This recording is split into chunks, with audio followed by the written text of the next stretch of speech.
Power bag.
Gusto mo bang tuloy-tuloy na tumira sa Oy, ganitong di bahay? hiyap tiya power bang. Dito na lang ako. Mas gusto mo ako. Hindi ka naiingit doon sa mga Di silita. hiyap tiya power bang. Kasi walang ano, Burn out. kaya. So, Di hiyap tiya power bang. gagawin mo rin GIC dito at saka yun? O tuloy-tuloy lang ako? Kogod, ano mas gusto mo? Kogod. Di hiyap tiya power bang. Mahal na yung bilihin. Mas mura ang kogod.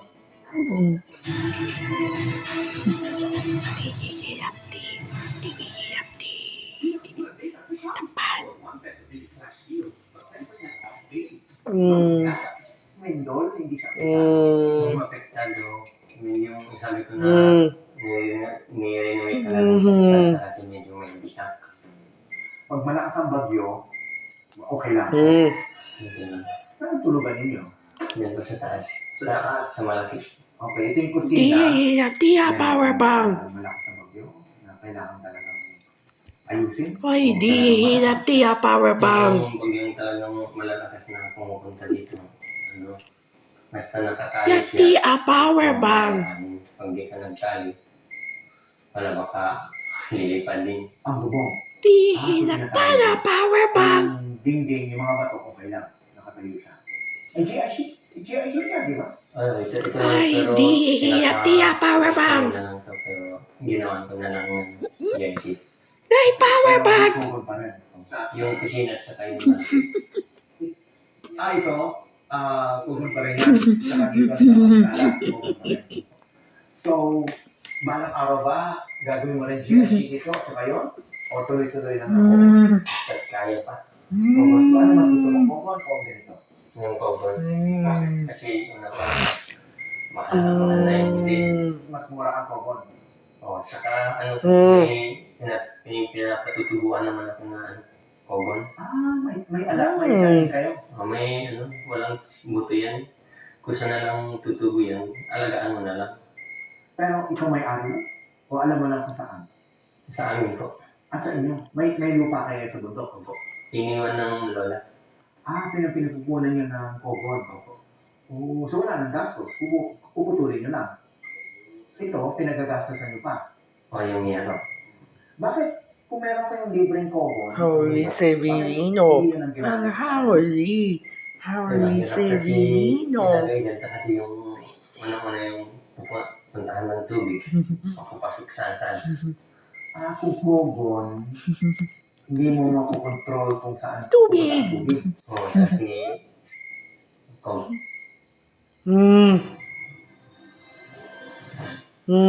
Kasado na ang inaabangan ni rematch ng dalawang mga boxing legend na sina Manny Pacquiao at Floyd Mayweather Jr. sa Setyembre.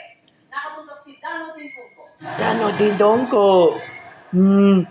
Bilang second fight of the century, ang pagkalaban ng pambansang kamakoba ni Pacquiao at Floyd Mayweather Jr. noong 2015, kung saan tinalo ni Mayweather si Pacquiao via unanimous decision. Kanina, mahigit 10 taon matapos ang labang yan, inanunsyo si Pacquiao sa handover ceremony ng kanyang memorabilia sa National Sports Museum. Muli sila maghaharap ni Mayweather sa The Sphere sa Las Vegas sa September 19. Wala naman ako gustong mag-rematch but siya lang naman ang hinihintay natin. Kaya hoping na nagtawag siya sa retirement. It's just happen na siguro na may namagitan at nagkasundo ang both sides. Matagal kasi kung walang middleman. Ang una nilang laban matapos ang isang dekada, hindi kundi recorded na laban. Na kung ikapapanalo niya, ay bubura sa zero defeat record ni Mayweather. Manny Pacquiao. Nabibingi siya sa yung mga panawagan ng mga fans na dapat may rematch, and then also he's always claiming that he's a greatest of all time. Ang tanong ko naman is in which part, hindi lang 50 boxers ang nag-retire na undefeated. I'm not raising my own share, but at least ako, I can claim na first 8 different division, 4 different decades. At least magka-claim ako ng gano'n. Maglalaan si Pacquiao ng 4 na buwang training para sa laban nila ni Mayweather. Pero bago yan, may exhibition fight muna sila ni former junior welterweight world champion Ruslan Robotikov sa Las Vegas din sa Manny Pacquiao. Ikalawang laban na niya ito mula na magretiro sa boxing noong 2024 kasunod ng laban nila ni welterweight champion Mario Barrios noong July 2025 na nakuli sa draw. May reaksyon din siya sa pag-akyat ni Pinay tennis star Alex Ayala sa number 31 sa world ranking ng Women's Tennis Association. I'm so proud of her na talagang yung dala-dala yung flag ng Pilipinas. Kailangan natin marami pang ganon. Focus lang sa goal natin. Marami pang mga Pilipino sana ang magbigay ng karangalan sa ating bansa. Para sa GMA Integrated News, darating ko nakatutok 24 oras. Arestado sa Quezon City ang lalaking nagtangkang saksakin ang kanyang nakaalitang kumpare. Huli rin ang kanyang live-in partner na naglabas ng baril at tapang kalabaw sa palabang pulis. Nahuli kami ang ating ex-tinutuban. Nagtatapos sa paligid ng isang kaliwa nang bumaba sa kanyang motorsiklo ang isang lalaki. Kasunod niya, ang angkas na babaeng tila nagkukuha sa kanyang sling bag. Sa hiwalay nakuha ng CCTV, makikita ang rider na naglabas na ng patali at hinabol ang isang lalaking nakaputi. Hindi sila nagpapabot, pero mabilis na nagtawag sa QCPD ang insidente, kaya natakip ang lalaking may dalang patali. Hinuli rin ang babaeng living partner pala ng lalaki at isang pulis. Ayon kay na siya complainant at ang lalaking hinabol ng saksak. Kumpara niya ang suspect.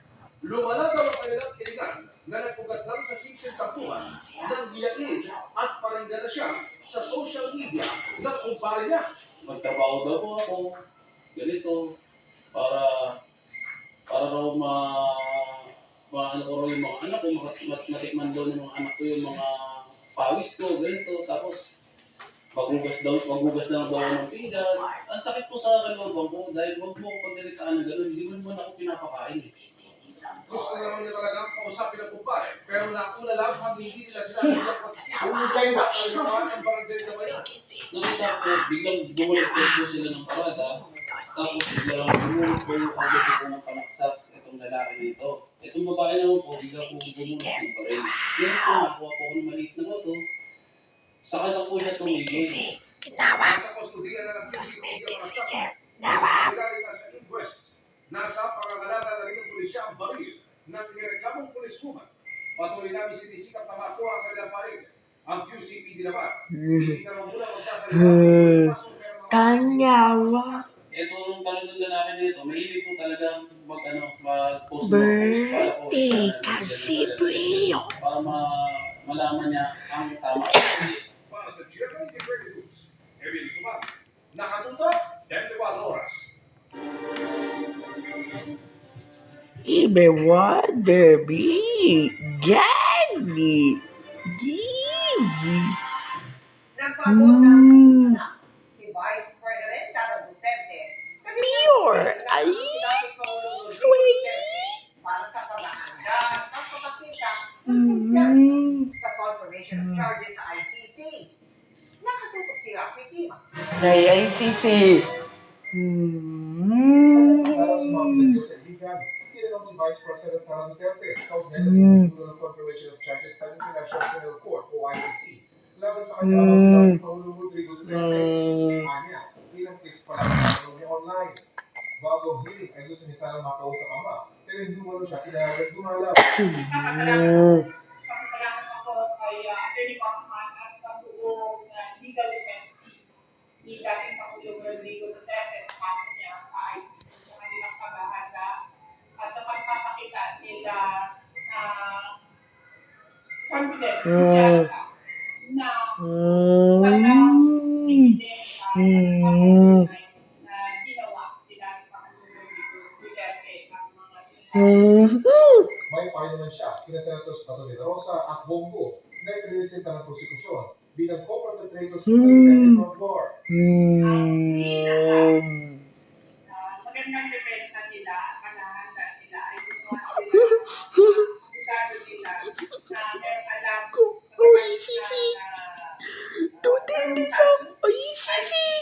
at sa international law para mabigyan sila na maayos na advice. Tinawag naman ng City First District Representative Paulo Duterte na selected justice ang ginagawa ng ICC. Tanong ni Duterte, crime against humanity na pala ang pagsugpo sa kriminalidad sa sariling bayan. Kahit ano magpatuloy ang confirmation of charges, sa Pilipinas na nananatiling malinaw na ang soberenya ay hindi na kailangan ng confirmation. Para sa GMA Integrated News, Rafi Tima nakatutok, 24 oras. Lusot na sa komite ng Senado ang anti-political dynasty bill kung saan babawalan ang pagkakaanak ng sabay natakbo sa national o sa local position. Hanggang second degree of consanguinity at affinity ang babawalan ng sakay base sa kahulugan ng So political free. dynasty na ipinasa sa committee report. Ibig sabihin, bawal sa isang kandidato na may kasabay siyang tatakbong mga magulang at kapatid, pati asawa o live partner, anumang kasarian, basta nagsasama sa isang buko at nagpapakilala bilang couple, pati mga anak, legal man o hindi, kabilang ang ampon. Sa national position o sa local position, sa loob ng parehong probinsya, distrito o lungsod sila bawal. Pero pwede kong hiwalay sa national at local.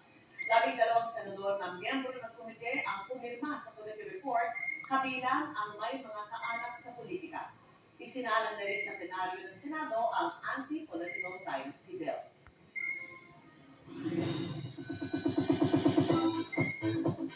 Aminado si Jasmine Croix-Smith na itinutulog sa kanya ang pagpapang kamakailan ng kanyang ama. Pero malaking tulong para maligis ang kanyang atensyon ang pagiging busy sa trabaho gaya ng pagsapak sa new season ng Stars on the Floor. Makichika kay Nelson Ganda.